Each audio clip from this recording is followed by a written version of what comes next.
was on who received what at his own home. In 1971, when World in Action filmed this interview with him, never before shown, he portrayed himself as a simple soldier with no wish for power.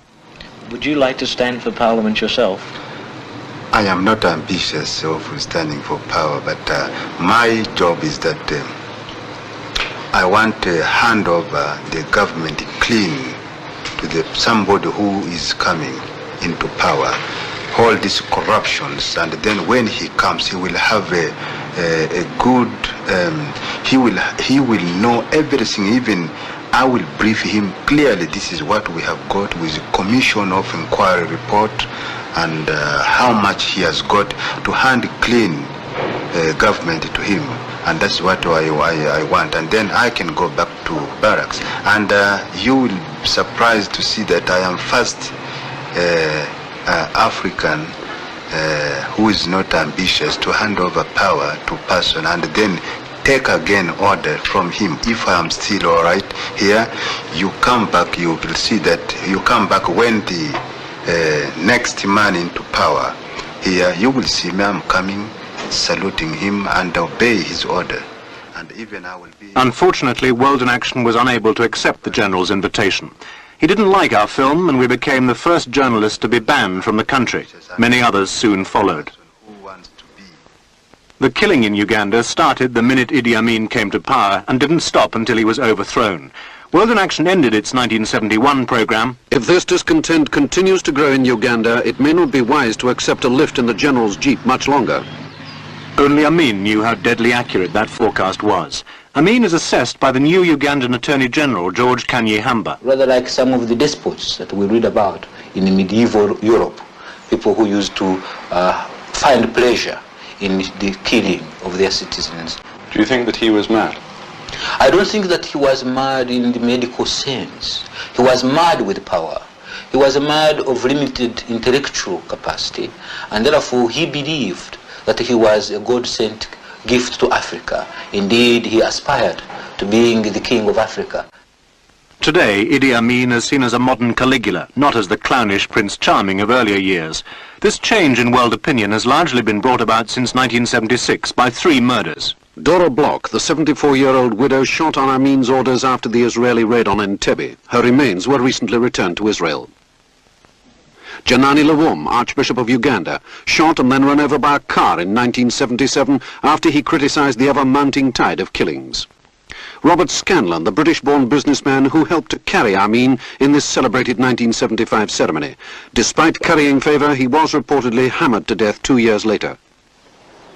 The tragedy for Uganda isn't just to be measured by the brutal murders of these individuals, but also by the deaths of ordinary Ugandans. Within hours of Amin's coup, pro-Obote elements in the Army High Command were mercilessly eliminated. The Army Chief of Staff was clubbed to death and his severed head brought to Amin, who kept it in his fridge.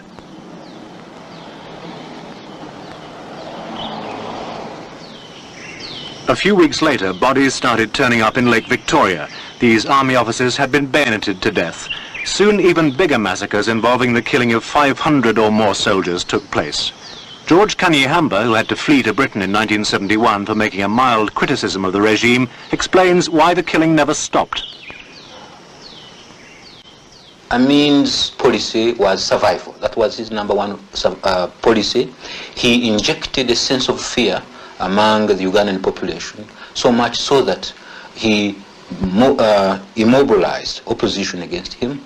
Any allegation or suspicion of anyone being disloyal was executed without mercy, so that brothers feared to talk about brothers, mothers about their sons, and so on. So there was a siege of fear among the people, which immobilized any opposition against the Amin regime. To understand why Amin unleashed this first wave of killings and how he organized both that and the succession of murders that followed, it's necessary to understand the tribal politics of Uganda. For generations, Uganda had been dominated by the Baganda, the largest and most educated tribe who inhabit the central region around Lake Victoria.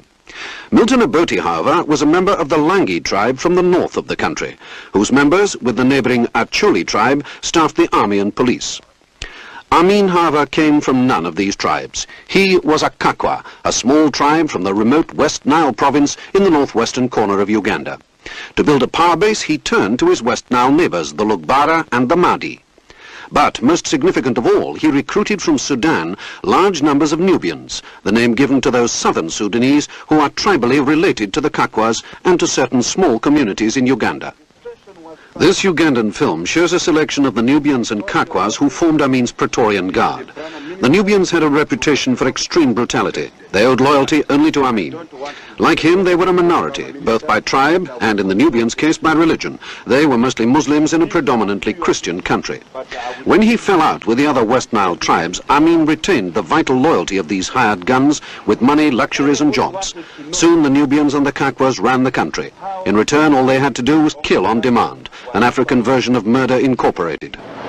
The first task for the Nubian triggermen and their West Nile allies was to eliminate the Langi and Acholi elements in the armed forces.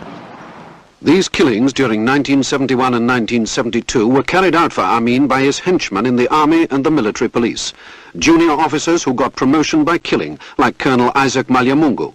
Malyamungu, a Christian Kakwa related to Amin, was one of his most vicious killers.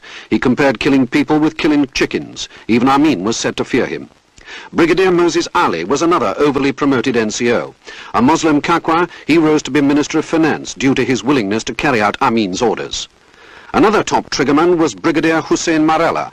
Marella, a southern Sudanese mercenary, took charge of the military police and soon was renowned for his brutality. Morella's men soon took over the burden of the killing. It was mostly carried out here at Makindi Prison, some 2 miles from the centre of Kampala. First soldiers and then, from 1972, former ministers and government officials were brought here to be killed. They were imprisoned in 2 identical side-by-side cell blocks, one for the army men and one for special prisoners.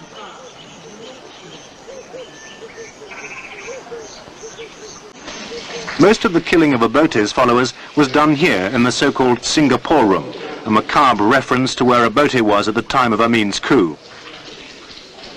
Prisoners were called out from the adjoining cells to be shot, hacked to death, or in some cases blown up by grenades.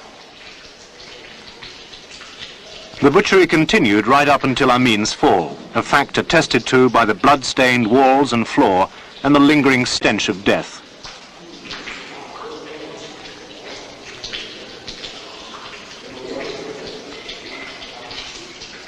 The walls in both cell blocks bear silent witness to what happened here. The mad mathematics of one condemned man, the defiant or plaintive last messages of other prisoners.